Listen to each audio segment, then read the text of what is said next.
What's your franchise concept you have? And who's a good candidate that you look for to buy your franchise? Right? And what type of support you provide to your franchisees?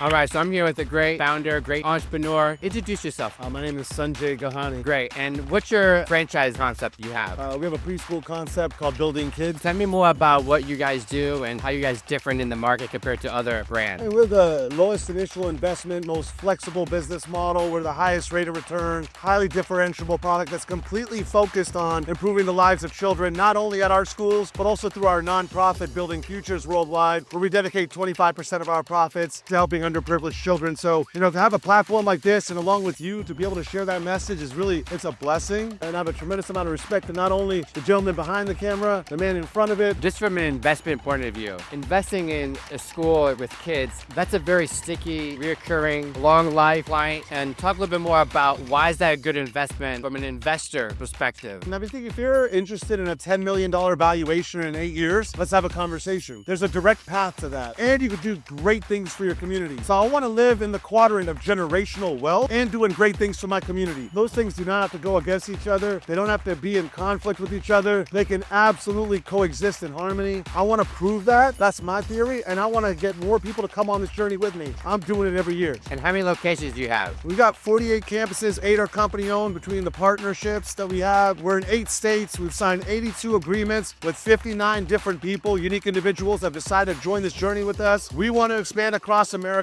and do great things for children holistically, not just the ones that come into our preschools, but those children that need it the most. And who's a good candidate that you look for to buy your franchise? Culture, passion, and profit. We're culturally aligned. Let's have that conversation. If we match energy on passion and we want to break bread together, let's talk about the money we're going to make together. And what type of support do you provide to your franchisees? You won't take any step alone. So every step of the way, you help them find locations. Take any this, step that, alone. You won't take any step alone. You can hold me accountable for it. One way I've always remembered Sanjay years ago, I was asking him just about his philosophy. Came to appreciation of what his philosophy was because he's not about thinking about the future and anything like that. More about right now in the moment and being present and being happy in that moment. Tell the audience a little bit more about your philosophy that was very inspiring to many people that you've shared it with. Thanks for the opportunity. If I wanted to have this conversation, I wanted to document it with classy guys. To me, it's about how much self-respect you have and how much respect you have for others. And if you can do both of those things at the same time, then you can enjoy the present. And if you can enjoy the present, if someone asks you, what do you do? Which is what we ask a lot of our friends and people that we meet, like, oh, what do you do? I think the better question is, who are you? And what you'll find is probably your relationships. So for me, I'm a son, I'm a brother, I'm a husband, I'm a father, I'm a friend, I'm a small business owner. I was a public servant at one time, which I'm deeply proud of,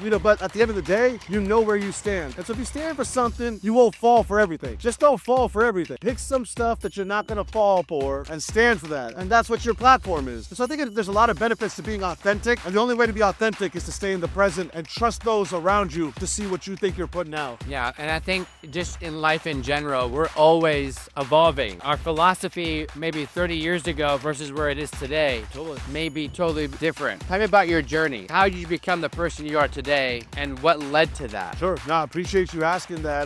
There's no blueprint. There's a framework, but there's no blueprint. I think when I was in my 20s, if someone offended me and I've got thin skin, you had to hear me coming, then see me coming, then I had to tell you it was me that ran you over, and I wanted you to tell your whole family that it was me that took you out. In my 30s, I wanted to be more like a ninja, but I still carried some negativity with that because I had to map out my moves, and I wanted to manipulate environments to cause more harm to those that tried to harm me with my thin skin. In my 40s is when I finally, I think, decided that there's so many beautiful things that are so positive that are around me that the moments that I'm spending outside of that are moments lost because I could rather be the world to a few instead of being a little bit to many. That kind of happened with marriage. It happened with my relationship with my family. It happened with becoming a father. All those things that we all go through.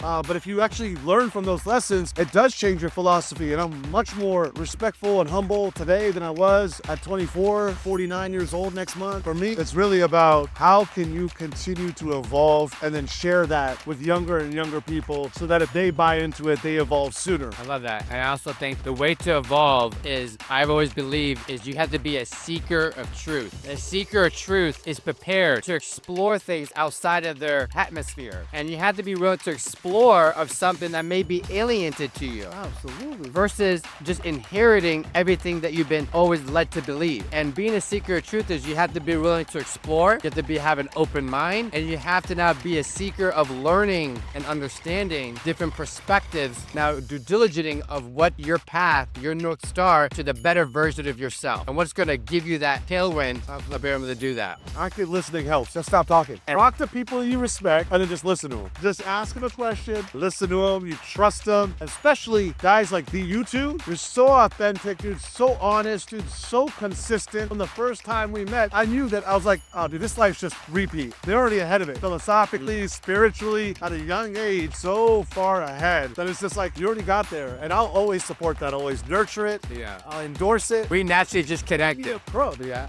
Send me a pro. Great. Well, congratulations on your business. I appreciate you. Likewise, man. Congratulations. Yeah. Love it.